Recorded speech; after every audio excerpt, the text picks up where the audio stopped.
Усіх вітаю, любі друзі, в цьому випуску. Ілля Забарний дав згоду на перехід в нову команду. Металіст 1925 нарешті вибрав нового тренера після консультації з ПСЖ та Міланом. Перший неочікуваний літній трансфер африканського гравця в Динамо Київ. Друзі, підтримайте україномовний YouTube вашим лайком цьому відео та поїхали дивитися новий випуск разом. Ілля Забарний таки переїжджає в Париж.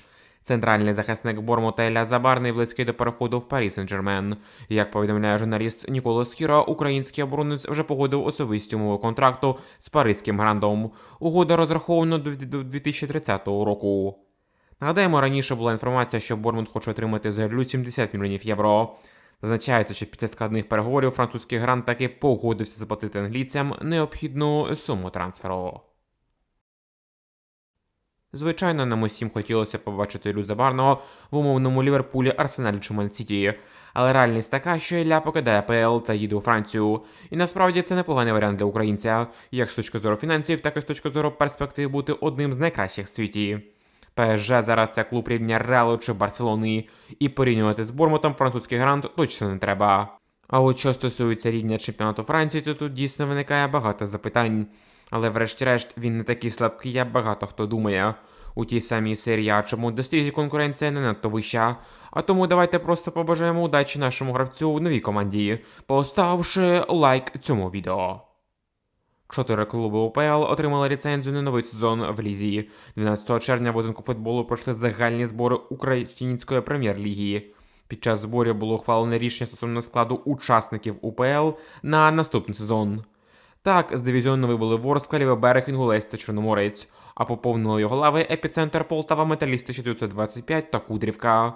Усі клуби-учасники УПЛ отримали відповідні атестати. Зазначається, що дебютант Ліги Кудрівка гратиме домашні матчі УПЛ на стадіоні Оболонь-Арена в Києві. Про це повідомив президент клубу Роман Солодоренко. Що стосується Полтави, то вона гратиме домашні матчі УПЛ на стадіоні Зірка в Кропивницькому. Таким чином, усі команди пройшли атестацію від УАФ та УПЛ. Ну що, в українську прем'єр-лігу заходять чергові команди без Харченки. І постає риторичне питання, а зуміють ці команди збільшити рівень та конкуренцію в лізі? Очевидно, що ні. Мало того, що по грі ці команди не відповідають рівню УПЛ, а по-друге, їх інфраструктура на повному нулі. Вона просто відсутня. Навіщо клуб Полтава називається Полтавою, якщо буде грати в Кропивницькому? Хто буде на неї там ходити? Те ж саме Кудрівка, навіщо ще один клуб, який грає в Києві? У нас що, чемпіонат Київської області? Про Епіцентр взагалі мовчимо. Маючи таких потужних власників, як Греги, клуб досі не побудував хоча б бодай посередній стадіон для гри в рідному місці. На жаль, УАФ та УПЛ, схоже, на це просто закрила очі, і ми отримаємо чергових пасажирів в наступному сезоні УПЛ. Металіст 1925 визначився з новим тренером. Харківський Металіст 1925 вдало завершив переговори з Младеном Бартуловичем, який стане новим головним тренером команди, повідомляє видання «Та то таке». Нагадаємо, що 30 червня у хорватського спеціаліста закінчиться контракт з Луганською Зорею. У штаб Бартуловича у харківській команді увійдуть Олександр Чужов, Максим Цвіренко та Андрій Полунін, які керували командою у перехідних матчах проти Лівого берега після звільнення Патріка Ван Леона. Зазначається, що напередодні Бартулович погодив умови особистого контракту та дав попередню змогу очолити Олександрію, але в останній момент харків'яни переманили хорвата у свій стан.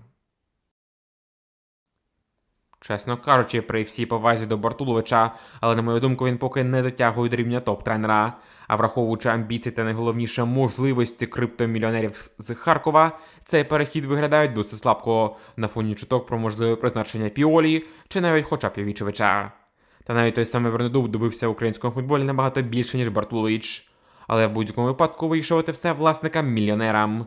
І можливо для того, щоб нарешті дійти до запрошення топового тренера, їм треба трохи пектися, як свого часу було з тим самим Поліссям та Шуром.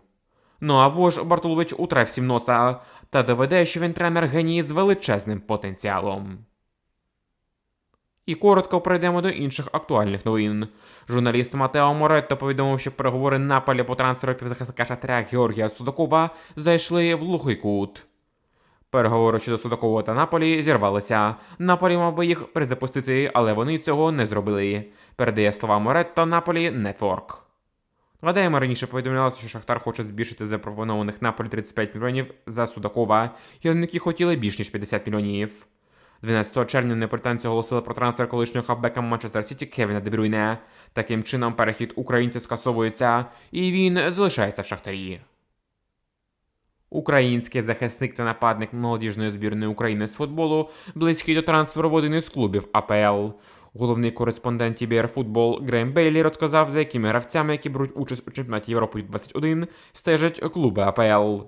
До цього списку потрапили захисник Трамтонспора Арсеній Батагов та форвард Динамо Київ Владислав Ванат. 23-річним Батаговим цікавляться Брентфорд, Крістал Пелес, Фулгем та Брайтон. Вони хочуть підсилити цим футболістам свій захист. Потенційна сума трансферу 15-20 мільйонів євро. А от 23-річний Ванат привернув увагу Лідса, Манчестер Юнайтеда, Арсенала, Тоттенгема, Челсі, Астон Вілли, Ньюкасла та Ноттінгема Фореста. Сума трансферу близько 25 мільйонів євро. Бейлі описує Ваната як, мабуть, найцікавішого гравця на чемпіонаті Європи, який може стати зіркою турніру та зробити великий трансфер до Англії, якщо вразить своєю грою у Словаччині. Щоправда, в першому матчі молодіжного чемпіонату Європи 21 проти Данії Ванату не вдалося відзначитися жодним голом, а українська молодіжка програла з рахунком 2-3. Любі друзі, а перед тим як ми продовжуємо, поставте, будь ласка, свою вподобайку цьому відео. Давайте просувати україномовний YouTube разом. Полісся припинила спробу підписання дебютанта збірної України. Лівий захисник Олександр Мартинюк невдовзі може змінити клубну прописку. Він опинився на порозі переходу в Металіст 1925. Трансфер майже узгоджений, харківська команда фактично близька до оформлення угоди. Донедавна головним претендентом на Мартинюка залишалося Житомирське Полісся. Новий наставник команди Руслан Ротань розглядав варіант із підписанням гравця, за яким працював в Олександрії. І навіть встиг внести його до списку бажаних підсилень. Однак клуб із Житомира вирішив згорнути переговори і не продовжувати боротьбу за трансфер футболіста. Цим скористався Металіст 1925, який приблизився до фіналізації угоди. Олександрія прийняла пропозицію харківського клубу у 1,5 мільйона євро, і наразі сторони вже узгодили майже всі деталі. Офіційне підтвердження трансферу очікується найближчим часом. Стало відомо, хто очолить Полтавську Ворсклу після Юрія Максимова.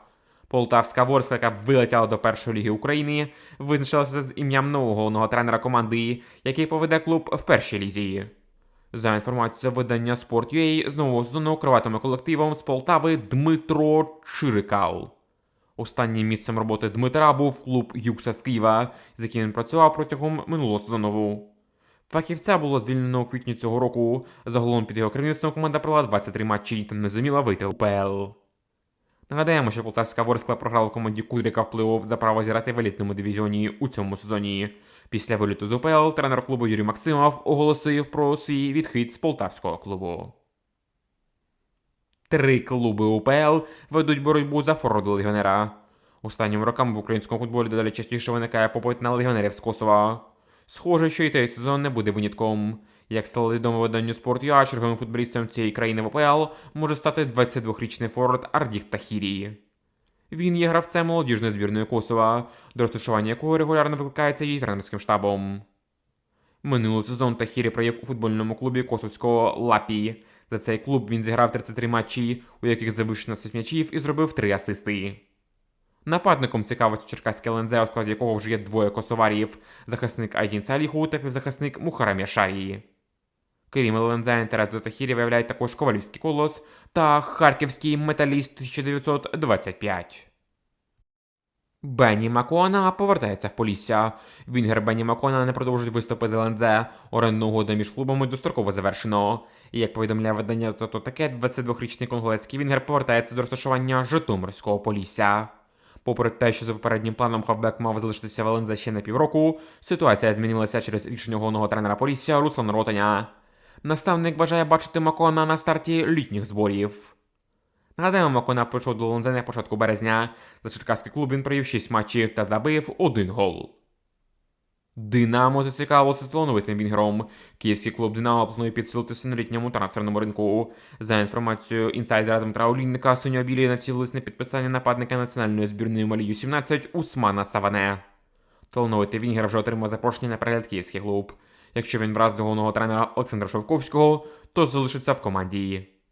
Відзначимо, що Саване народився у 2008 році, грає у чемпіонаті Африки за малійський клуб Бамако. На цьому все. Дякую, любі друзі, за ефір. Ставте ваші лайки та підписуйтесь на канал. До нових зустрічей в ефірі. Бережіть себе та Україну!